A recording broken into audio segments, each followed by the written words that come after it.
I found this story about little Johnny. He'd been playing over at his friend's Charlie's house all afternoon, and he called his mother, and he had to confess that he had broken a lamp because he threw a football in the living room. Well, Mom, of course, she was irate, and she started to let him have it and scold little Johnny over the phone. But Mom, he says, it's all right. You don't have to worry about buying another one. Charlie's mother said it was irreplaceable.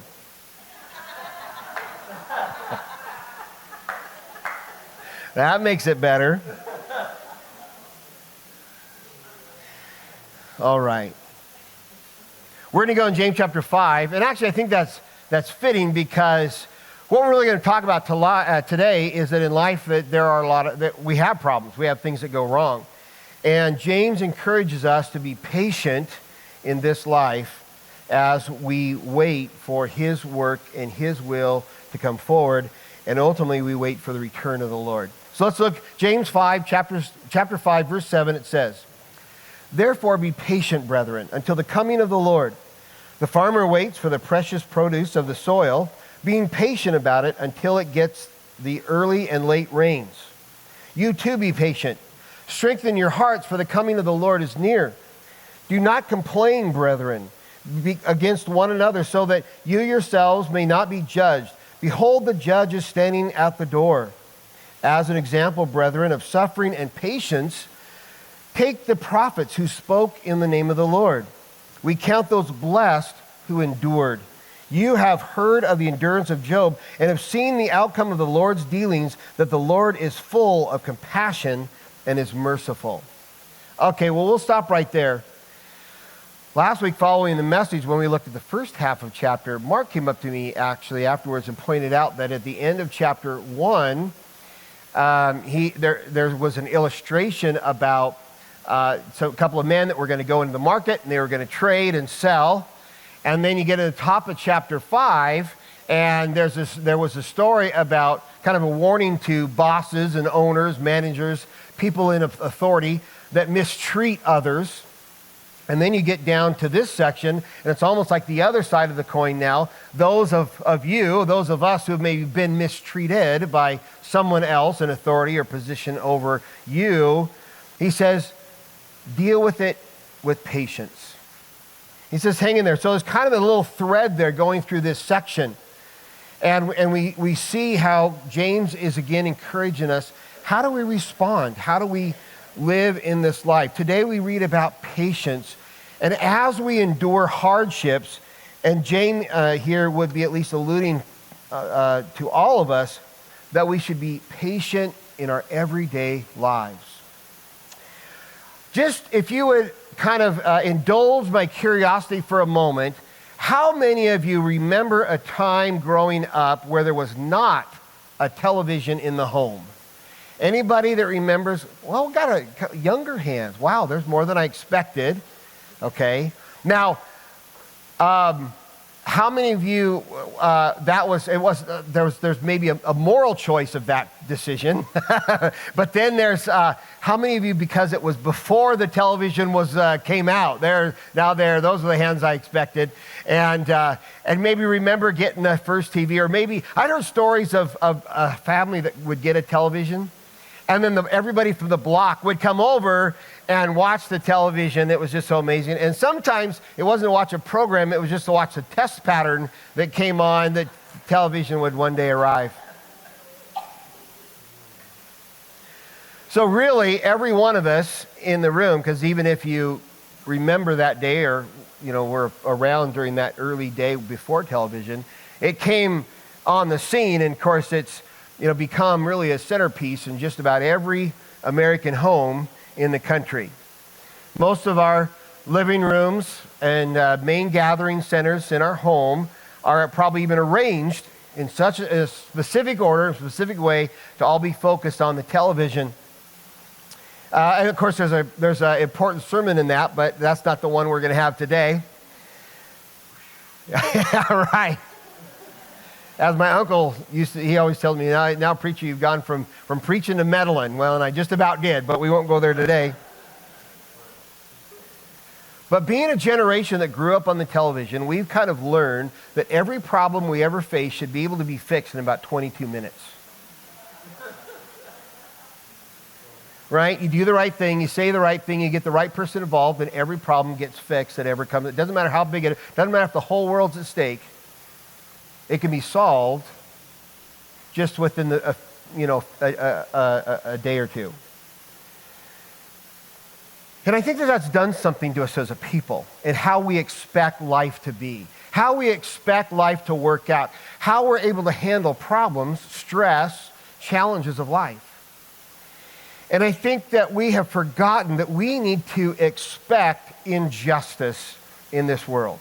We need to expect that it's going to happen. So it doesn't matter that we don't like that it's that way. It doesn't matter that we might have our moral obligations to that thought. We could set up our arguments about how to fix that, what needs to be done, but we all just need to at some point come to a realization and come to an acceptance that in life we need to expect injustice. We probably all told our children at some point or another that life just isn't fair. They're disappointed, they're discouraged, life didn't go the way they wanted to, expected it to, or that they believed was the right way for things to go. And moms and dad just declare, well, I'm sorry, but you're going to have to learn in life that it just isn't fair. And we maybe throw on the little caveat, it isn't fair all the time, or it's unfair sometimes, but really the reality is it's probably unfair a lot of the time. There's injustice in this world all the time. And even though we tell our children that and expect them that once we explain to them life isn't fair, they need to learn how to be okay, but in reality, we're not okay. We don't do very well with that.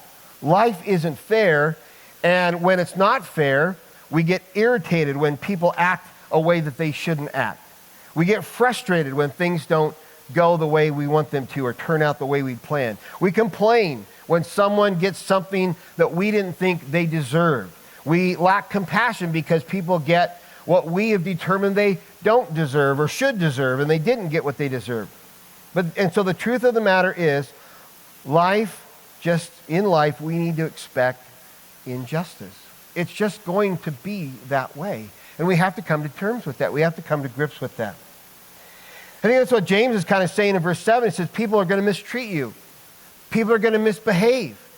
People are going to act irrationally. Your response? Be patient. He didn't say go fix it. He didn't say do something about that. He didn't say strike up a rebellion against it. He just says be patient. Any serious Bible student knows, if you're glancing back through in verse 7, it says therefore, actually be patient. If you're a student of the Bible, you know that word therefore is kind of an indicator word. It reminds us that what he's going to say now is because of what he just said. It's a transitioning statement. We ask, there's a little device that says, anytime you see the word therefore, you ask the question, what is it there for? And so all that he said in the first half of the chapter, maybe even part of the end of chapter 4, is an extension of this. And he says, okay, because of all this, because you're going to be mistreated, because things are going to go wrong, because everything's going to go bad at some point, your first response is to be patient. So after writing about these injustices, he says, be patient. Leave your oppressors, leave your vengeance, leave your rebellions, and there's a place to just endure hardships until the coming of the Lord. Now, it doesn't mean we don't address things. It doesn't mean we don't fight for justice. There's certainly a place for that. But it starts from a place of understanding and expecting things to go wrong. That's why we're here. That's why we need to be working towards better things. That's why we need to walk in the light of Jesus Christ. That's why we need to step into situations and problems. It's why we need to do the work that he's called us to do, because we should expect that life is that way. We're here to help. I don't know about you, but are there any parents out there whose kids didn't always behave? Probably none in this room. Probably no parents here. I know it's a shock. There are children out there in other churches, probably the Presbyterian church down the street. They've got kids that misbehave, but not here. But what's funny, what's interesting is when kids misbehave, parents often act surprised. Because they're frustrated, their margin is minimal, they've got their things to do. And so it's so easy for exhausted, exasperated mothers to respond rather sharply, shall we say. Why wouldn't you just do this? Why would you say that? Why would you act that way? Why would you throw a football in the living room? Hey, happy is the parent that understands those things are going to happen. And your job as a parent is to maybe mitigate damage. It's to fix problems when they come up. It's to help kids find responsibility in the midst of all that. It's going to happen. When you signed up for parenthood, you signed up for problems. It just goes hand in hand. And so we expect that that's the way things are going to go. Believe it or not, married couples sometimes fight. I know, again, not here, those guys. But, yeah, exactly. Neighbors don't always get along. There's people out there, you're going to get telephone calls probably this week. I usually get 3 or 4 a day, telephone calls with people trying to con me out of money. Believe it or not, there's bad drivers out on the road. Believe it or not, there's bosses who are going to try to take advantage of you and mistreat you and not appreciate you for the work that you're doing. Believe it or not, there are people out there who will not do their fair share. They won't pull their weight. They won't do what they ought to do. And we act so surprised when it happens. There's even people out there, they're going to make stupid decisions. I know they should have checked with you first, but they didn't. They went and did a dumb thing. And it happens. People misbehave. Well, we need to learn how to manage these problems and fix some of the problems too. But there's a point where we just realize it's just a part of life. It's just the way things go. And we need to expect that that's what's going to happen versus the other. That's why God needs us here. So how do we handle that? What do we need to do? Well, James goes on to say, we need to learn how to trust the Lord. No great surprise there. Consider the illustration that James offers to us. He says there's a farmer who knows that his harvest will come before he ever puts a shovel in the ground, before the first raindrop ever falls, before he ever sees the first bloom come forth from the dirt. He's expecting a harvest that'll come someday, and so he works faithfully and continually until he sees what God will do. And he trusts that God will send the sun and send the rain. He trusts that God will help the seeds to grow. He trusts that God is providing the water and the nourishment to the vines, and that in due season, the harvest will come. We get discouraged and we want to give up way too soon. James is saying, strengthen your heart and trust in what God is doing. Your job is to work for the kingdom and let God bring the harvest. I don't know if you know the story of the Israelites that were taken captive by the Babylonian Empire. It's come up before. They were taken to Babylon. And during that time, a young man by the name of Daniel, I think I got a little picture up there, Jerome, if you want to throw that up there. You probably remember most famously Daniel and the lion's den. Well, Daniel became actually a well-received prophet by King Nebuchadnezzar. He had great wisdom. He was a man of faithfulness and loyalty, even to the king of a foreign land where he lived.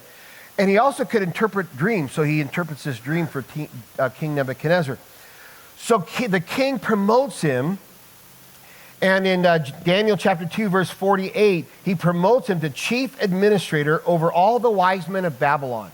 So he becomes the highest officer over all the wise men, and that's just a broad category for people that, they had people doing magic, they had people doing astrology, they had people trying to learn sciences. It's just all that kind of stuff that they were trying to figure out in this world.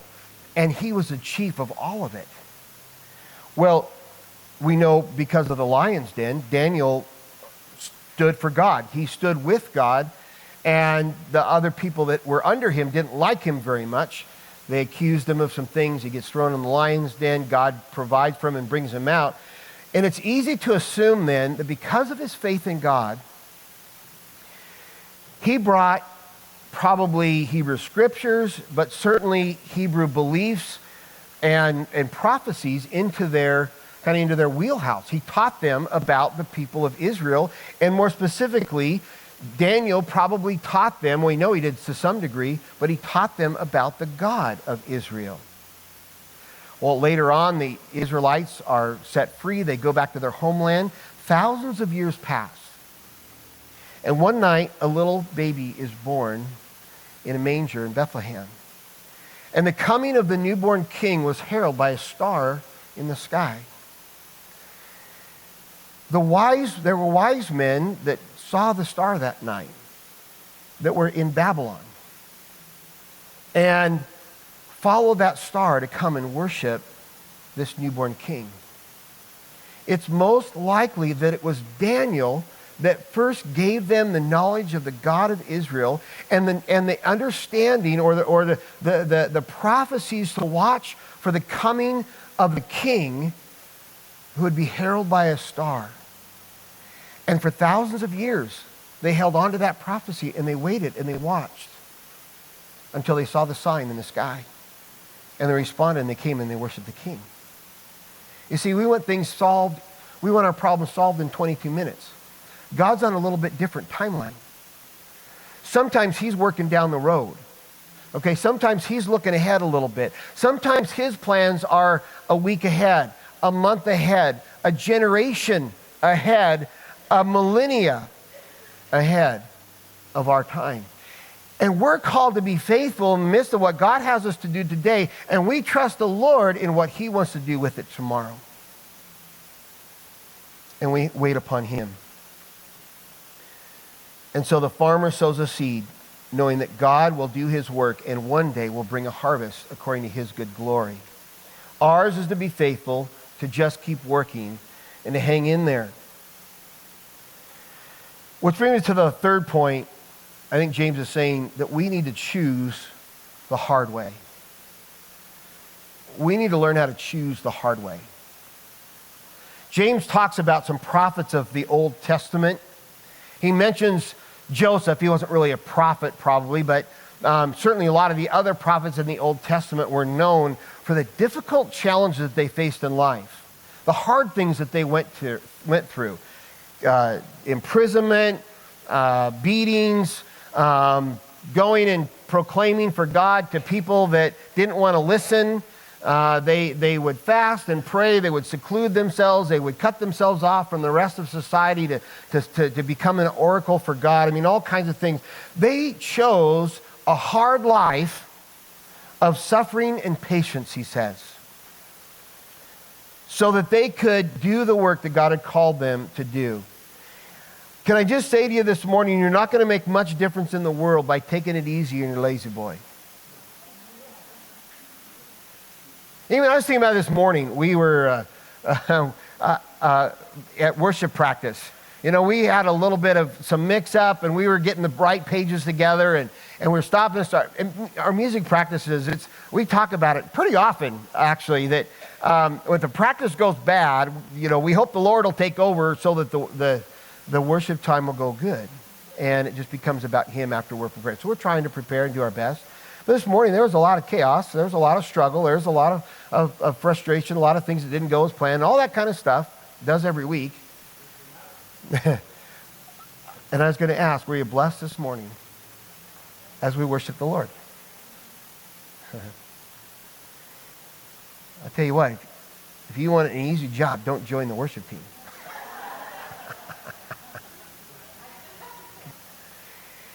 I know there's something within us that wants to take the easy road. There's something within us that wants to find the comforts in life. There's something within us that doesn't like sacrifice. There's something within us that doesn't want to do the hard things. But if you want to make a difference, if you want to bring change into the world, if you want to see something in this life get better, you've got to choose the hard way. You've got to choose to step out. You've got to choose to do something that nobody else is doing. And you've got to step up. It's the only way the good things get done. I was in a conference this week, and the opening speaker was a pastor from Fort Collins, Colorado. What was his name? Throw that up there for me, Rome, because I don't remember his name.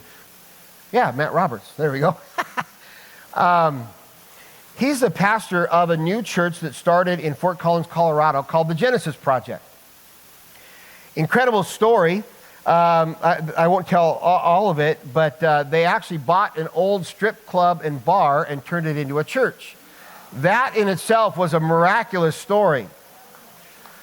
But a part of that project, what they did is that they needed millions of dollars to make this happen, and so they came up with this astronomically unbelievable number and said, God, if you're in this is what it's going to take, and they laid that before the Lord. Then they took that number and they added another $300,000. And they said, Lord, and we know that we're going to displace about 35 employees. And we know they're dancers, they're bartenders, they're waitresses, they're bouncers, and we're going to put them all out of a job. We want to bless them and help them through this transition. We want to just come in and love upon them and help them with no strings attached. And and God, we want to let you decide what happens. And so they did. And they asked the owner if when it all happens, we want our team to meet with your people, and we want to be the ones that tell them about this and what's happening. And we want to take the pressure off of you. And so they met with them. And they told them they were closing the club, they were shutting it down, building a church, and they told them, but we've set money aside for you. Well, there's this lady that she'd been stripping for 20 years. And she was kind of the mother of the place. She'd been there so long. And she was definitely the voice of everybody else. And she stands up and she walks over to the pastor. She puts her finger right in his nose and says, what the F do you think your money is going to do about my $120,000 income? And they were stunned. She was mad. Other expletive, boom, boom, boom, boom. She threw a chair. She stomped her way out. She slammed the door and left. And they all just looked at each other stunned and didn't know what to do. Well, she came back a few days later. She says, well, you said that you had money. Well, I need a new car because the only place I can find another job is in Dallas, and it's 45 minutes away. I need a car to be able to get there. She'd been making a lot of money, but she was blowing a lot of it in really bad choices. And she says, I need a car. I found another stripping job in Dallas. It's the closest one I can find. You have to buy me a car. So imagine the leadership now discussing, do we or do we not buy a car for a stripper to go to her new job in another city? They determined that they would do whatever it took. I mean, no strings attached. They just wanted to help and bless and love upon him and let God do with it as he will. So they gave her the money. They started paying salaries to other ones. They started helping them out and doing things. Now she had about a 2-hour drive to and from work, an hour each way, plus her job. She had a new problem. She had children that needed child care. So the pastor and his wife offered to watch her children every night so that she could go strip in a club in another city. Okay, another round of leadership discussion and decision, right? We were determined. Our choice was just to love her and just to do what we could. And they did. And so the transition happened. Pastor and his wife started watching the kids. The lady started a new job. And this went on for about 3 weeks. And she came home early one night from work. And it was obvious, she was all disheveled. Her mascara was black lines all the way down her face. She'd been crying uncontrollably. She was just a wreck. Bloodshot eyes. And she was just ruined. And she was pounding on the door. They didn't expect her because she was early. They opened the door and she says, I don't know what you've done to me, but take it back. She said, I don't want to feel like this anymore. She says, what? We don't understand. What are you talking about? And she says, I don't know. All I know is that I was in the middle of a lap dance and I started crying. And I broke. I grabbed my things, I left. And I know I can never go back. And she gave her heart to Jesus that night. Now, since then, she's brought 20 other of the employees back to get saved, baptized, and become important members of the church at Project Genesis. 20. The thing is, it's easy for me to tell a story in about 30 seconds, 60 seconds with a great ending and get all excited about it. But the reality is, they had some hard decisions. They had some long conversations. They probably even had some heated debate over the rightness and the wrongness of what they were doing. And then after that, it was watching her kids every night. And it was her showing up drunk at the end of the shift. And it was then, even after she started walking with Jesus, it was still coming out of addiction. And it was still coming out of a different kind of a lifestyle. It was walking with her for weeks and months and years in helping her get on the right path. I'm just saying, they chose a hard way. They knew that life change isn't an easy job. And they had to be patient and loving and continue to work. And if we want to see the work in the kingdom of God go forward, then we need to be faithful. We need to be loyal. We need to keep working. We need to make some tough decisions. We need to do some things. Probably sometimes we just to do stuff, we should probably do stuff that doesn't make sense at times and see if God's going to use it somehow. But we need to learn how to live in the struggle.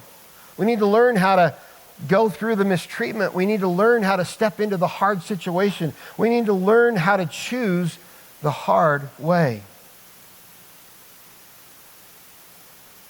And he points us to Job.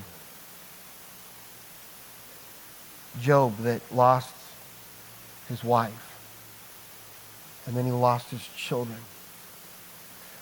And then his house, all of his belongings burnt down in a fire, and all the livestock were scattered or destroyed. And then Job lost even his health, and he was covered in sickness and boils and sores. He said, I still walk with you, God. I still trust in you. I trust what you're doing. And he let God decide what was going to become of him. And he honored his faithfulness and blessed him that day. I don't know what hard things are in our path. I don't know what hard things are in your path next week, next year. But I know there'll be some. And there'll be some choices. So whether or not you're going to step into the hard things or take the easy way out. If you're going to go for the long haul, or are you going to give up too soon? Are you going to look around and say, well, yep, the world's just going to heck in a handbasket. I'm just going to hide in my little comfortable spot until Jesus. That's the only hope we got left. And where there may be some truth in that. He said, remember the farmer. He went out and worked every day. He kept going. He kept doing what God had called him to do. Whether it was raining, whether the sun was beating down on his brow, he chose to go back in the field and do his work and trust the harvest of the Lord. I think James is calling us to do the same. Let's pray.